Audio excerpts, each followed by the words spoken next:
हमेशा की तरह आज भी मैं आपके लिए लाई हूँ बहुत ही बेहतरीन कहानी। तो वीडियो को पूरा ज़रूर देखिएगा एंड आई एम श्योर आपने इस चैनल को सब्सक्राइब तो कर ही लिया होगा। तो चलिए शुरू करते हैं आज की कहानी।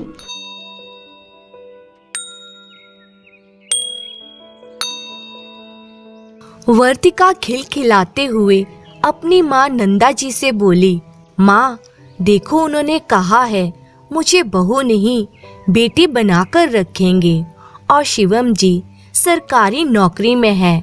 मुझे तो उनके साथ रहना है। मेरी आजादी हमेशा मेरे हाथ में ही रहेगी।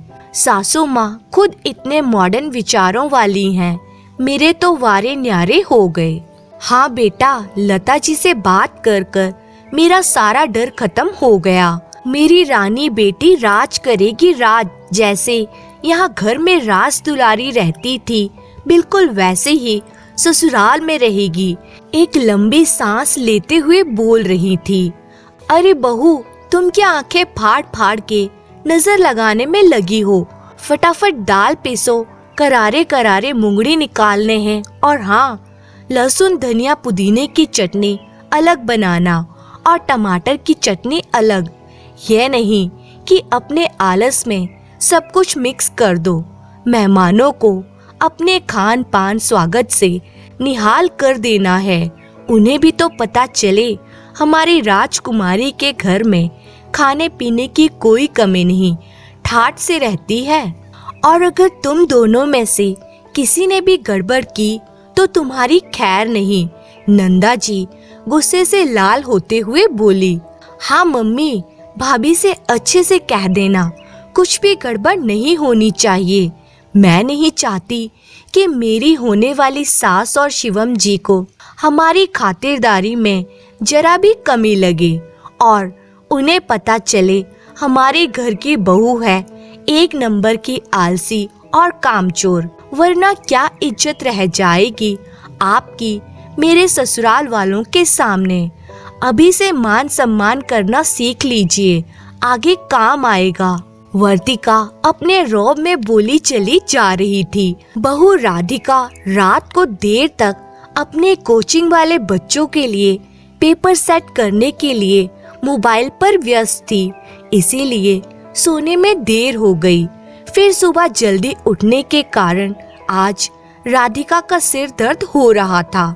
सोचा था एक कप चाय पीने को मिल जाए, मगर रसोई का काम इतना था कि भूखी ही सुबह से एक पैर पर पूरे घर में नाच रही थी। कभी रसोई तो कभी हॉल की सफाई सजावट के चक्कर में जिसकी कदर तो छोड़ो, कोई प्यार के दो मीठे बोल की उम्मीद नहीं थी। 1 साल पहले ही राधिका की शादी नंदा जी के बेटे वरुण से हुई। तब उन्होंने भी बड़ी मीठी मीठी बातें कर उसकी माँ से कहा था, बहन जी मेरी भी एक बेटी है, मैं आपकी बेटी को उसी तरह बराबर मान दूंगी जैसे वर्तिका को देती हूँ। उसकी हर इच्छा पूरी करूंगी। राधिका नौकरी करती थी, उसे आगे भी नौकरी करने की चाहत थी, सो सहर्ष नंदा जी ने उसे नौकरी करने की इजाजत दी, ये बोल के कि घर के काम तो नौकर भी कर लेते हैं।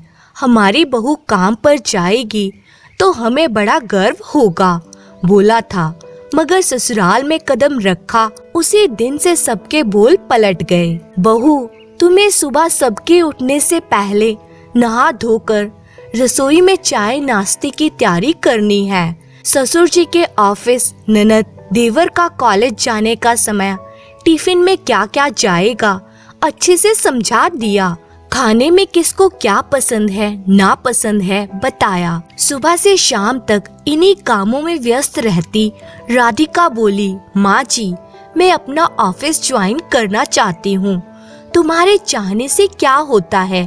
अगर तुम नौकरी पर चली गई तो फिर यह घर कौन चलाएगा?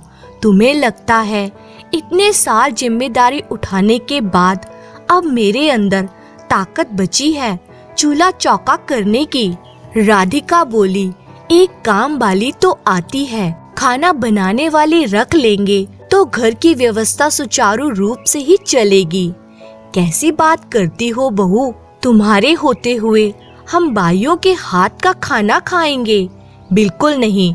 हमारी परंपरा है कि घर की बहू ही भोजन प्रसादी बनाती है, तभी परिवारजन संतुष्ट होते हैं। पता नहीं खाने वाली कितने घर जाती है, साफ सफाई का ध्यान रखती भी होगी या नहीं। नहीं नहीं, ये नौकरी बौकरी सब भूल जाओ। अब घर गृहस्थी ही तुम्हारा जीवन है और जितना जल्दी हो सके हमें पोते का मुंह दिखाओ। पति शहर से बाहर रहते थे, 15 दिन में घर आते थे। यही बात वरुण से बोली तो वह बोला, अरे कुछ दिनों की बात है, माँ जैसा कहती है वैसा करो, फिर मैं कुछ भी करके तुम्हें अपने साथ ले जाऊंगा, फिर जो चाहे करना, मेरी तरफ से कोई रोक टोक नहीं है। मगर तुम्हें मेरी माँ का मान तो रखना ही होगा, आखिर उन्होंने मेरे लिए बहुत कुछ किया है। धीरे धीरे कर महीने साल में बदल गए, मगर वे वरुण अपनी माँ को नहीं मना पाया। हर बार नंदा जी ने नया बहाना बनाकर राधिका को घर में ही रोक कर रखा। इस बार तो ननद की शादी का बहाना बनाया गया, जबकि उसकी राय किसी भी बात में नहीं ली जाती थी। घर में उसकी जगह सिर्फ सबके इशारों पर नाचने वाली कठपुतली से ज्यादा कुछ और नहीं थी। मगर इन सब के बीच में उसने हार नहीं मानी। ऑनलाइन ट्यूशन चालू की, जो उसके जख्मों पर मलहम लगाने का काम करती। खैर बड़ी धूमधाम से ननद की शादी हुई, मगर धीरे धीरे माँ, बेटे और बेटी के चेहरे की हवाइयाँ उड़ने लगी। वर्तिका का मायके आना ना के बराबर होता। तकरीबन 8 महीने बाद लता जी ने अपने बेटे के प्रमोशन की खुशी में पार्टी रखी।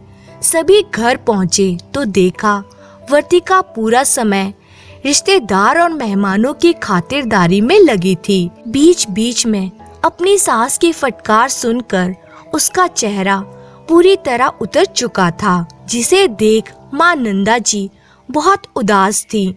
आखिर नाचो नखरों से पाली गई बेटी की ऐसी हालत देखकर किसी भी माँ का कलेजा मुंह में आ जाएगा।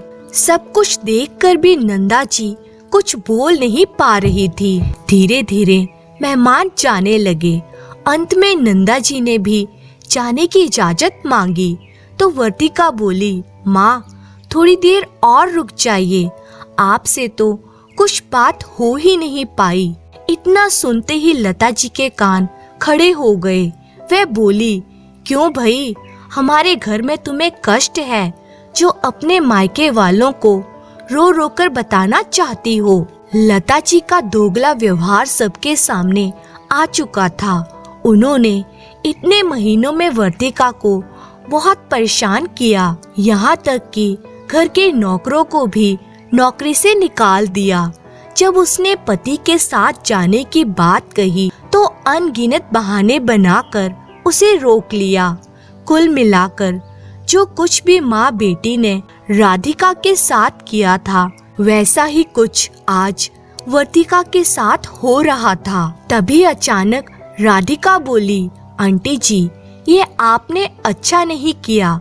आपने तो सबके सामने कहा था कि आप अपनी बहू को बेटी बनाकर रखेंगी, बराबरी का दर्जा देंगी। ऐसे ख्याल रखा है आपने दीदी का। उनकी हालत तो देखिए कितनी कमजोर लग रही हैं। शिवम जीजा जी की भी पोस्टिंग दूरस्थ इलाकों में होती है, उन्हें आने में महीनों लग जाते हैं। कायदे से आपको दीदी को जीजा जी के साथ भेज देना चाहिए, मगर आपसे वह भी नहीं हुआ। अब बस आप मेरे एक सवाल का जवाब दीजिए, क्या आपने अपने बेटे की शादी सिर्फ अपने घर की बहू लाने के लिए की थी? क्या आपके घर में पति पत्नी को साथ रहने का कोई अधिकार नहीं है? अगर ऐसा है तो यह बात आपको हमें पहले ही बता देनी चाहिए थी, ताकि हम वर्तिका दीदी की शादी कहीं और अच्छी जगह पूछ तलाश करके करते, जहां पति पत्नी कम से कम एक साथ तो रह सकते थे। राधिका का सवाल सुन पूरे हॉल में सन्नाटा छा गया, मगर लता जी इतनी आसानी से अपनी गलती कहाँ मानने वाली थी।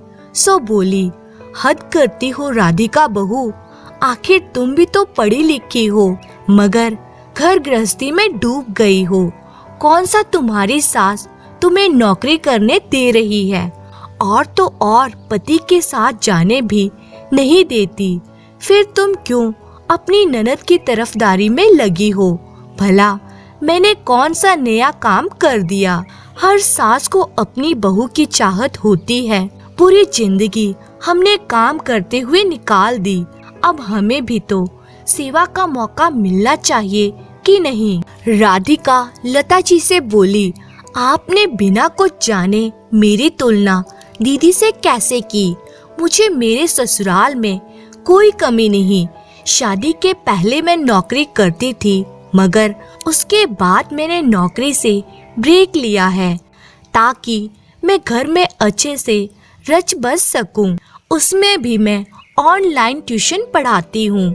मेरी सास को इस बात से कोई ऐतराज नहीं। और रही बात वरुण जी की, तो उन्होंने अपने ट्रांसफर के लिए पूरा जोर लगा रखा है।